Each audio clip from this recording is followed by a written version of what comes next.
Kommst mit auf eine kleine Reise, auf einen Besuch ins Schlummerland. Heute geht es um die Erde, um den Boden, wo wir drauf leben.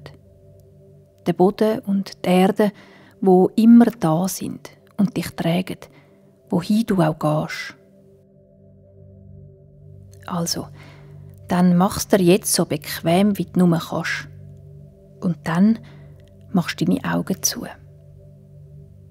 Der Ort, wo du bist, ist immer noch da, auch wenn du die Augen zu hast.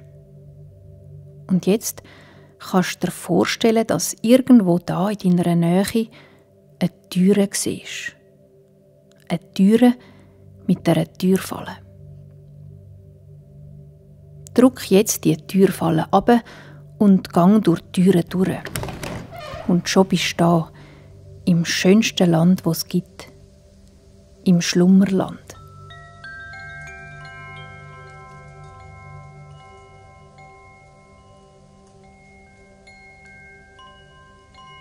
Das Schlummerland ist ein magisches Land.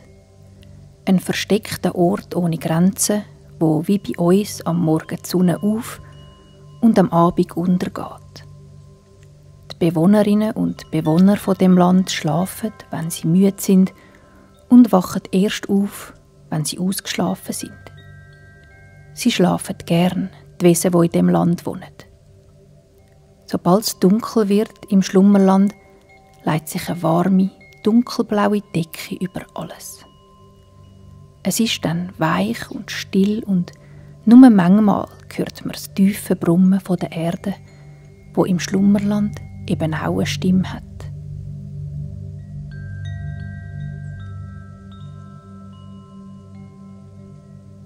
Es ist ein Land voller Wunder. Der Himmel ist an dem einen Ort breit und ganz weit oben. Dann wieder hat man fast das Gefühl, wir können anlangen. So weich und nah kommen einem die weißen, freundlichen Wolken. In dem Land gibt es einen Haufen Pflanzen. Grosse, grüne, mit riesigen Blättern und kleine, weiche, moosige, die farbige Blümchen tragen. Die Pflanzen im Schlummerland sind einfach da und wachsen dort, wo sie wollen. Und jeder, der auch im Schlummerland wohnt, der lässt sie dort wachsen, wo sie wollen. Es kommt vor, dass eine Pflanze in einem Teil vom Schlummerland in den Boden wächst und die Wurzeln lang durch den Boden wandert, bis sie schließlich an einem anderen Ort vom Schlummerland wieder aus dem Boden sprießt.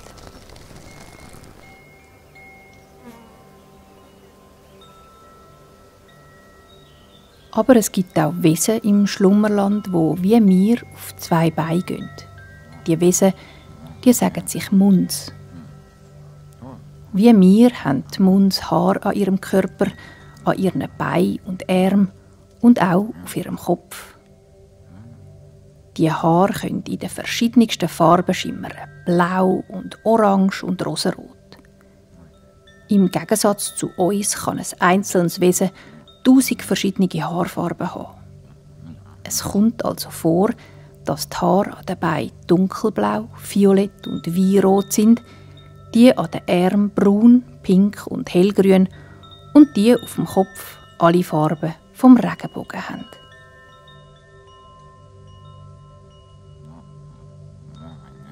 Die Muns sind verschieden gross, aber bis jetzt ist noch nie einer gesehen worden, der grösser ist als ein kleines Menschenkind.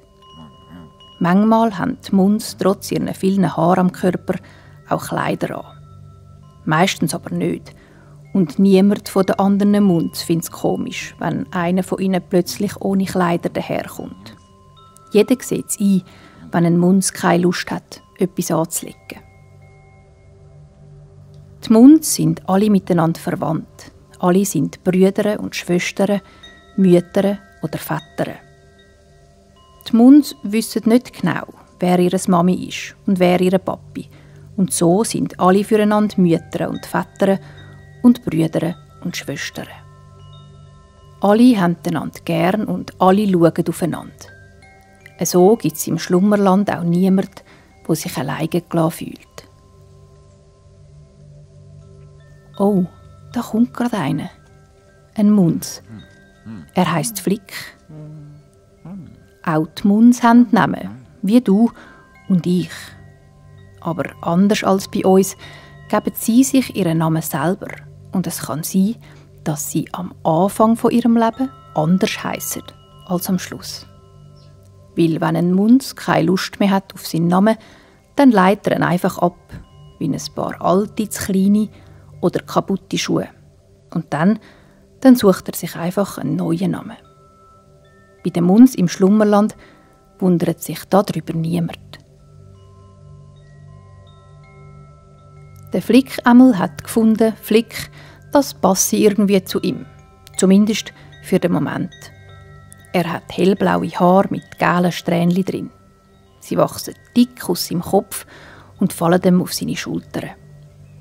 Er hat heute eine grüne Latzhose an und sonst nichts. Die Latzhose ist aus weichem Stoff so bequem wie eine weiche, grosse Decke. Einfach in der Form von einer Hose. Der Flick läuft gern durch Schlummerland, auch wenn er gar nichts vorhat. Ab und zu besucht er jemanden. Einen Brüder, eine Schwester, einen Vater oder eine Mutter. Die einen wohnen in seiner Nähe und die anderen ein bisschen weiter weg, an einem anderen Ort vom Schlummerland. Wenn der Flick Lust hat, jemanden zu besuchen, dann macht er das. Muns gehen einfach vorbei, wenn sie jemanden sehen wollen und freuen sich, wenn der andere Muns um ist. Und eigentlich ist der andere Muns immer um. Es ist fast, als ob sie spüren würden, wenn sie Besuch bekommen. Der Flick läuft also durchs Schlummerland, ohne genau zu wissen, wo er landet und wen er trifft. Er streift durchs Pflanzenreich in seinen grünen Latzhosen, durchs dicht bewachsene, grünweiche Schlummerland und staunet ab seiner Schönheit. Der Wind beugt fein die zarten Äste der Sträuche, die voller rosaroter Beeren und tiefblaue Kriese sind. Ja, die Früchte haben manchmal eben andere Farben im Schlummerland, wie bei uns. Der Flick läuft heute nicht allein. Mit ihm am Spazieren ist ein herziges Tierli, das ein bisschen aussieht wie ein Maulwurf. Es hat ein langes, rosarotes Schnäuzli und glänziges braunes Fell. Und es ist ziemlich klein. Gerade so gross und schwer, dass es im Flick seiner Hand Platz hat. Das Tierli lässt sich aber nicht tragen, sondern läuft neben dem Flick her, in kleinen Schritten und sehr langsam. Das ist dem Flick recht so. Er hat es nicht brisant, muss nie sein und nie an. So spazieren sie nebeneinander her, die zwei. Der Flick und der Maulwurf und die Schritte vom Flick sind leicht und federn auf einem moosigen, grünen Boden. Langsam wird das Sonnenlicht, das durch den Blätterwald um den Flick scheint, ein bisschen feiner. Der Tag ist schon bald vorbei. Wie lange der Flick so läuft, das weiss er nicht. Aber je länger er seine Füße auf dem Waldboden absetzt und wieder anhebt, absetzt und wieder anhebt, desto mehr hört er die Stimme der Erde, die brummt, ganz tief und wohlig. Was sie echt zu erzählen hat, die Erde. Vielleicht ein Lied, eine Geschichte, oder ist es wirklich einfach nur das lange, tiefe Brummen? Du, Maulwurf, sag, was meinst du, was erzählt die Erde? Fragt der Flick seinen Begleiter. Er hat sich überlegt, dass der Maulwurf ja unter der Erde wohnt und sicher gut Bescheid weiss über ihre Geheimnisse. Der Maulwurf schaut den Flick mit seinen dunklen Knopfaugen an.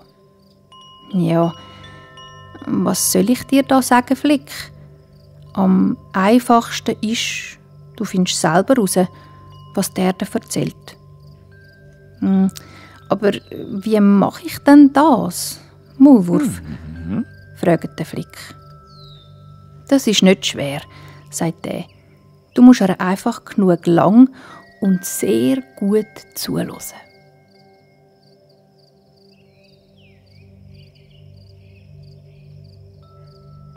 Das ist eine gute Idee, findet der Flick. Er haltet drum an und macht seine Augen zu. Es brummt von unten rauf, von unter seinen Füßen, und schon im Stehen hat der Flick das Gefühl, er höre etwas von dem, was die Erde erzählt. Wie wäre es dann erst, wenn er sein Ohr ganz nahe zum Boden bringen würde? Und weil die Muns ein Völkchen sind, das macht, was es will, wenn es will, liegt der Flick an Ort und Stelle ab. Er kuschelt sich in eine Mulde von weichem Moos und über ihm hat es einen grossen Strauch mit violetten Blümchen, wo in langen Fäden über dem Flick seinen Schlafplatz hängt. Der Flick legt sein Ohr aufs Moos, auf die Erde, aufs warme Laub und hört.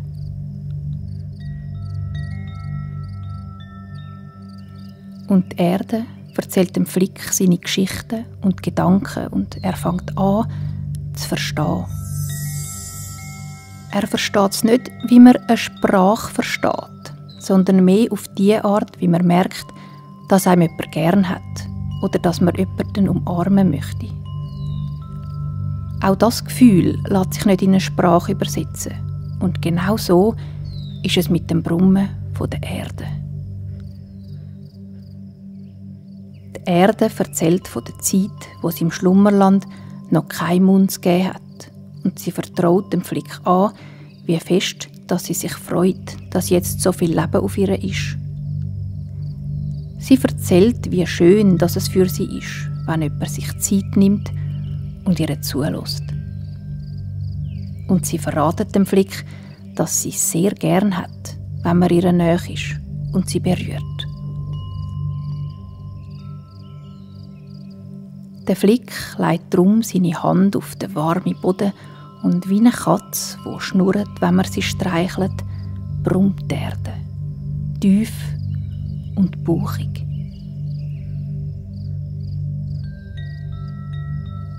Der kleine Maulwurf liegt neben dem Flick in die Mulde und hat seinen Bauch und seinen ganzen Körper auch auf den Boden gelegt. Er schmiegt seinen warmen, weichen Fellkörper am Flick seinen Rücken. Auch der Maulwurf schnauft ganz zufrieden.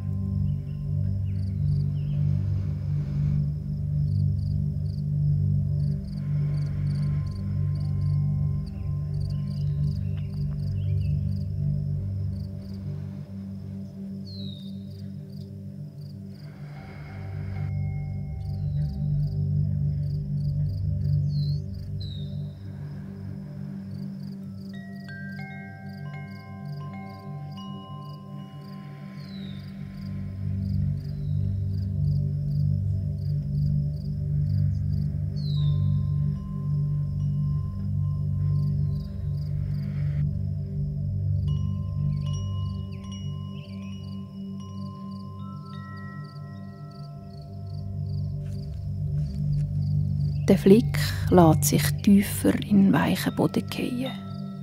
Er spürt seine Füße, die gerade noch stehen mussten, und seine Beine, die jetzt mit ihrem ganzen Gewicht wie warmer Honig in den Boden fliessen. Auch sein Oberkörper ist jetzt schwer am Rücken und leicht in seiner Brust.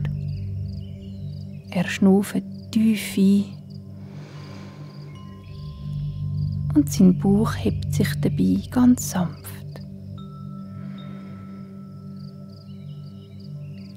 Beim Ausschnaufen hört er das feine Geräusch, das aus seiner Nase kommt, und es ist ein bisschen so, als würde er mitsingen mit der Erde.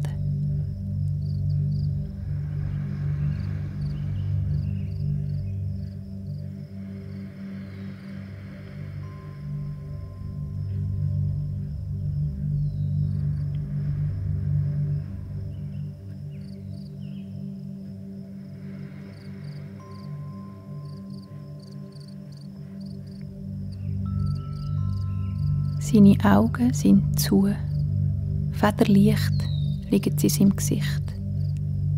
Der Maulwurf schnauft und die Erde singt, Weil die Erde hat im Schlummerland auch eine Stimme.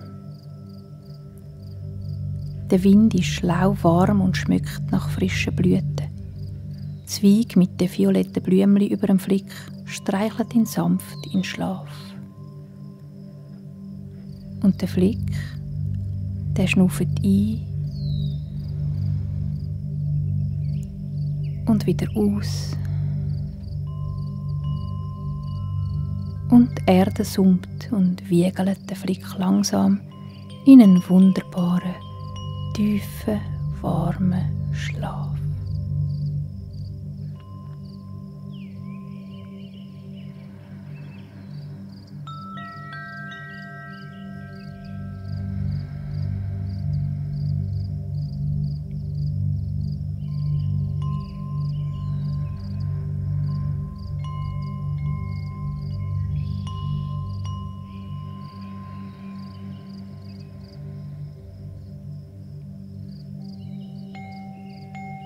Und alles ist, wie es ist im Schlummerland. Der Flick schläft tief und fest.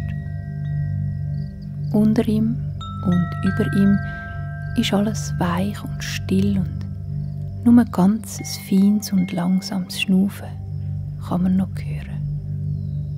Ein und aus.